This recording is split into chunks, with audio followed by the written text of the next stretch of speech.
Assalamualaikum warahmatullahi wabarakatuh. Di sini, kami dari kelompok 4 akan membahas tentang kode etik pendidik. Anggota kelompok 4 terdiri dari 3 orang. Yang pertama, ada Utami Hadianti. Yang kedua, Hasna Ivanusyahita. Dan yang terakhir ada saya, Muhammad Wahyu Adi. Di bagian introduction, kita harus mengetahui apa itu kode etik. Kode etik pendidik merupakan ketentuan yang mengikat semua sikap dan perbuatan pendidik. Bila pendidik telah melakukan perbuatan asusila dan amoral, berarti pendidik telah melanggar suatu kode etik pendidik. Sebab kode etik pendidik adalah salah satu ciri yang harus ada pada profesi pendidik itu sendiri. Ada beberapa tujuan yang akan kita capai setelah mengikuti perkuliahan hari ini. Yang pertama, untuk mengetahui dan memahami hakikat, tujuan, serta fungsi kode etik pendidik. Yang kedua, untuk mengetahui dan memahami kode etik pendidik dalam penerapan dan pelaksanaan tugasnya. Dan yang ketiga, untuk mengetahui dan memahami penerapan kode etik pendidik dalam masyarakat. Pada pertemuan perkuliahan hari ini, terdapat garis besar kegiatan yang terdiri dari introduction, connection, dan application, sertai dengan reflection dan extension. Waktu besar kegiatan selama 110 menit. Selanjutnya, ada connection, yang terdiri dari 3 pertanyaan. Yang pertama, apa yang kamu ketahui tentang hakikat kode etik pendidik? Yang kedua, apa yang kamu ketahui mengenai tujuan kode etik pendidik?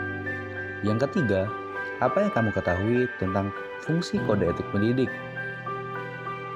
Sekarang kita masuk ke bagian application, yaitu kegiatan pertama tentang hakikat, tujuan, serta fungsi kode etik pendidik yang dijelaskan oleh Ami.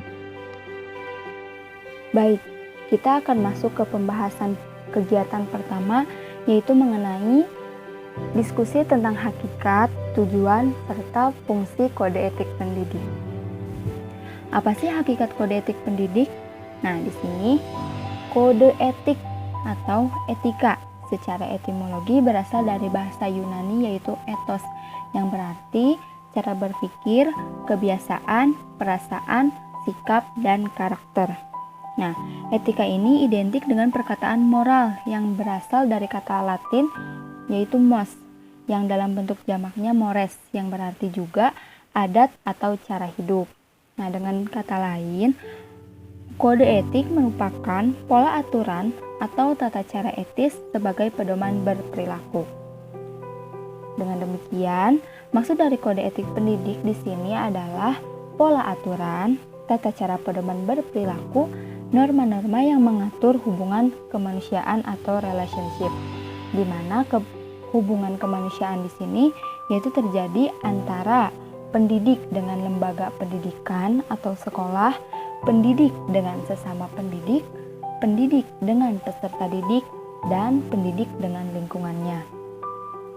Sebagai sebuah jabatan pekerjaan, profesi pendidik memerlukan kode etik khusus untuk mengatur hubungan-hubungan tersebut.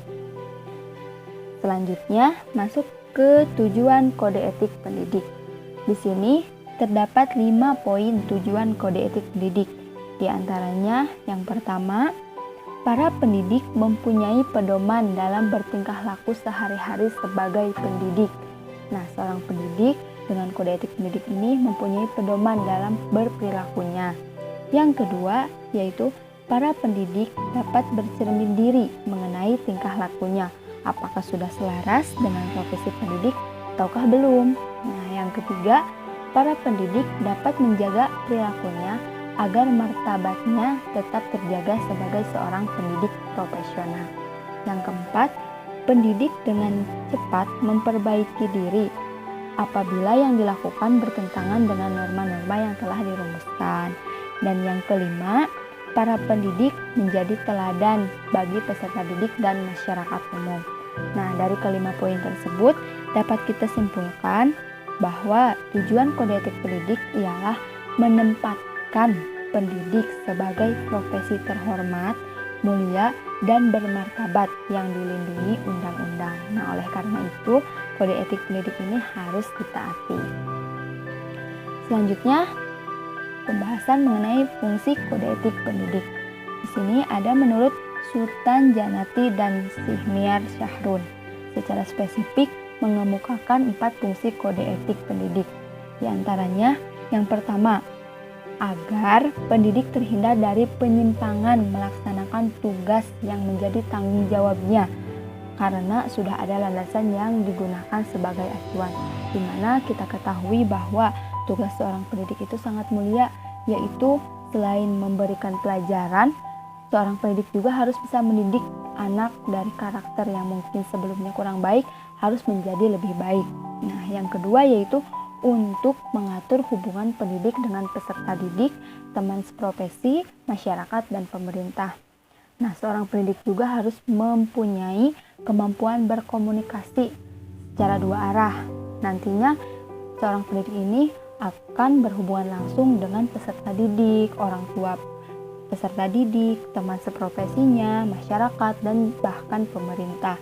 Dan yang ketiga yaitu sebagai pegangan dan pedoman tingkah laku pendidik agar lebih bertanggung jawab pada profesinya.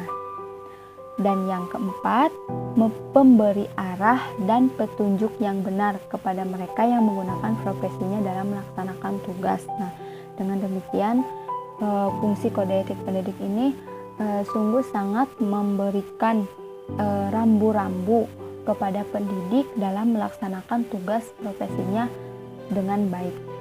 Ya, kemudian pembahasan selanjutnya akan dilanjutkan oleh Hasna. Selanjutnya kegiatan 2 mengenai penerapan kode etik pendidik dalam tugasnya. Di sini guru memainkan multiperan dalam proses pembelajaran dengan menyelenggarakan tugas yang bervariasi. Nah, jika seorang guru telah berpegang dengan ketentuannya, akan didapatkan guru yang dapat mewujudkan suasana belajar dan mengajar dengan baik. Dalam proses pembelajaran, guru memiliki peran sebagai pemelihara, sebagai penerus, penerjemah, planner, manajer proses pembelajaran, sebagai pemandu, penyelenggara, komunikator, fasilitator, motivator, dan penilai. Pemahaman atas tugas dan peran guru dalam penyelenggaraan sistem pembelajaran seyogianya menjadi kerangka dalam berpikir mengenai penerapan kode etik guru sebagaimana mestinya.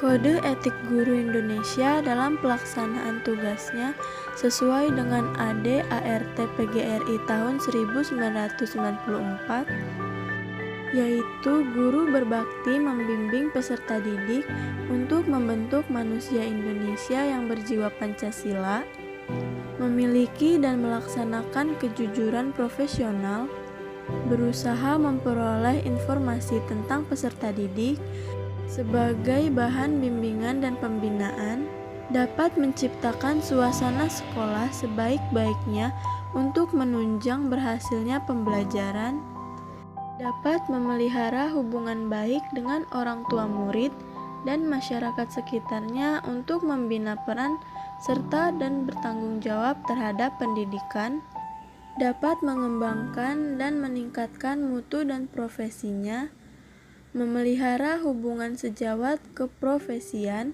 semangat, kekeluargaan, dan kesetiakawanan sosial, memelihara dan meningkatkan mutu organisasi sebagai sarana perjuangan, dan melaksanakan segala kebijaksanaan pemerintah dalam bidang pendidikan. Dan yang terakhir, bagaimana penerapan kode etik mendidik di dalam masyarakat?